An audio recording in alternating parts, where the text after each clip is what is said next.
Assalamualaikum warahmatullahi wabarakatuh. Perkenalkan, nama saya Muhammad Fadil Menanda dan rekan saya Rita Apriana. Kami dari Institut Informatika dan Bisnis Dharma Jaya, jurusan S1 Akuntansi. Pada kesempatan kali ini, kami akan membahas pasar keuangan dari mata kuliah Pengantar Manajemen Keuangan dengan dosen pengampu Bapak Jaka Darmawan. Oke, pada kesempatan kali ini saya dan rekan saya Rita Apriana akan menjelaskan tentang pasar keuangan. Pada pembahasan kali ini, pokok pembahasan kali ini adalah yang pertama kita bakal mengetahui yaitu pengertian dari pasar keuangan. Kemudian kita juga tahu tujuan pasar keuangan. Kemudian kita juga tahu jenis-jenis pasar keuangan. Yang selanjutnya kita bakal tahu juga apa itu lembaga keuangannya, lalu suku bunga dan biaya modal, pengenaan pajak, pasar uang, dan pasar modal. Oke, kita langsung masuk ke pengertian pasar keuangan. Apa itu pasar keuangan? Pasar keuangan adalah tempat bertemunya penawaran dan permintaan instrumen keuangan seperti saham, obligasi, valuta asing, dan derivatif, yaitu memiliki fungsi fungsi pasar keuangan ini adalah mengalokasikan dana dari pemilik yang surplus ke pemilik yang membutuhkan dana. Kemudian, tujuan dari pasar keuangan adalah membantu perusahaan memperoleh dana eksternal yang diperlukan untuk investasi dan pertumbuhan. Kemudian juga memberikan likuiditas, yaitu kemampuan untuk membeli atau menjual instrumen keuangan dengan cepat. Yang selanjutnya, menentukan harga instrumen keuangan berdasarkan kekuatan penawaran dan permintaan. Yang terakhir, yaitu membantu perusahaan dalam manajemen risiko melalui instrumen derivatif. Yang selanjutnya itu ada jenis-jenis pasar keuangan. Yang pertama itu jadi pasar saham. Jadi pasar saham ini adalah tempat perdagangan saham perusahaan yang go public. Yang selanjutnya, membantu perusahaan memperoleh modal melalui penjualan saham kepada investor.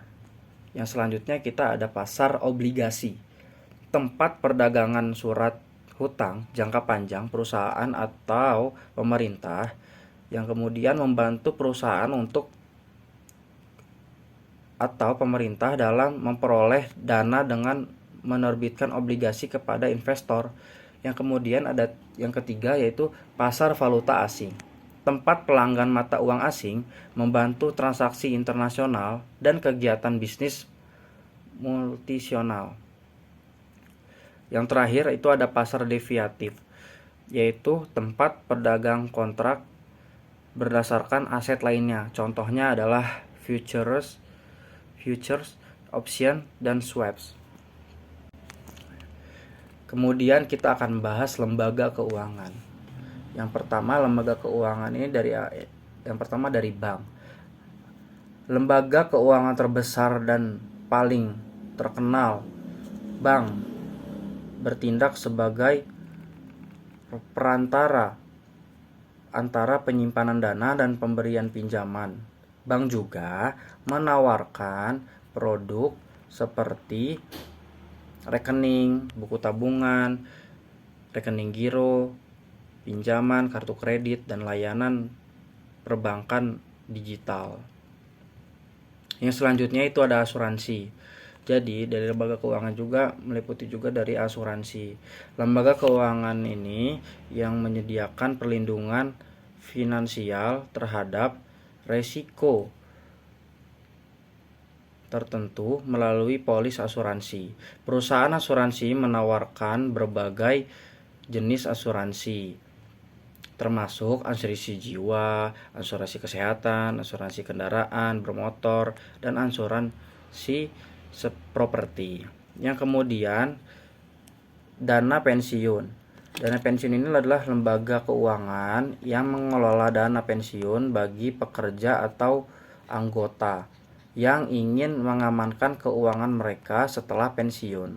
Yang kemudian ada pasar modal, lembaga keuangan yang memfasilitasi perdagangan instrumen keuangan jangka panjang seperti saham, obligasi, dan reksadana, pasar modal melibatkan lembaga seperti bursa efek, perusahaan sekuritas, dan perusahaan manajemen investasi. Yang terakhir itu ada vintage. Apa itu vintage? Yaitu adalah lembaga keuangan baru yang berkembang pesat dengan menggunakan teknologi teknologi informasi dan komunikasi yang menyediakan layanan keuangan yang inovatif. Vintage mencakup platform pembayaran digital, layanan pinjaman peer-to-peer, manajemen keuangan berbasis aplikasi dan teknologi blockchain. Lembaga vintage menghadirkan solusi keuangan yang lebih efisien, cepat, dan mudah diakses. Ya, kemudian di slide selanjutnya akan dijelaskan oleh rekan saya, Rita Apriana. Kepada Rita Apriana dipersilakan. Terima kasih. Baik, saya akan melanjutkan penjelasan sebelumnya. Berikutnya ada suku bunga dan biaya modal. Saya akan menjelaskan apa itu suku bunga. Suku bunga adalah biaya pinjaman atau imbal hasil dari investasi. Ini merupakan tingkat pengembalian yang diharapkan oleh pemberi pinjaman atau investor. Adapun dampak suku bunga terhadap investasi dan pembiayaan adalah perubahan suku bunga dapat mempengaruhi keputusan investasi dan pembiayaan.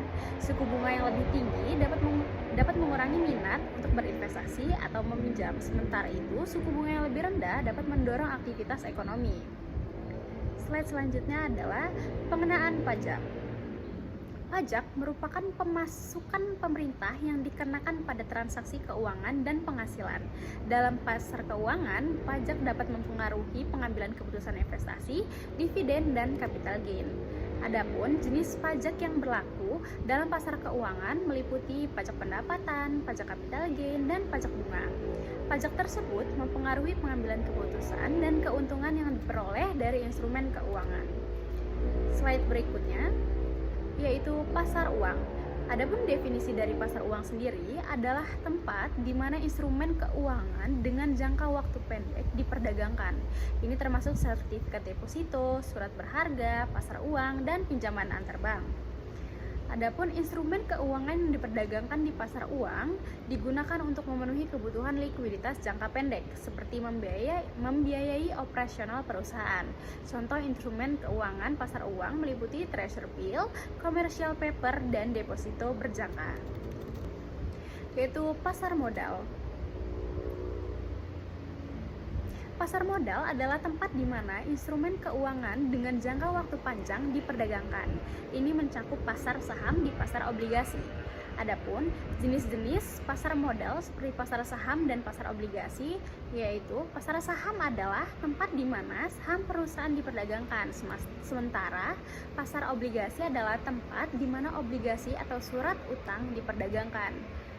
Adapun manfaat dan risiko berinvestasi di pasar modal adalah berinvestasi di pasar modal dapat memberikan manfaat seperti pertumbuhan modal dan pendapatan dividen, tetapi juga melibatkan resiko fluktuasi harga dan ketidakpastian ekonomi. Selanjutnya, kesimpulan dari penjelasan ini adalah pasar keuangan adalah tempat bertemunya penawaran dan permintaan instrumen keuangan yang penting dalam manajemen keuangan perusahaan. Lalu jenis-jenis pasar keuangan meliputi pasar saham, pasar obligasi, pasar valuta asing, dan pasar derivatif. Pasar keuangan memberikan akses ke sumber pendanaan likuiditas, penentuan harga, dan instrumen manajemen risiko. Sekian presentasi dari kami. Jika ada pertanyaan, bisa kalian tanyakan di komen. Terima kasih.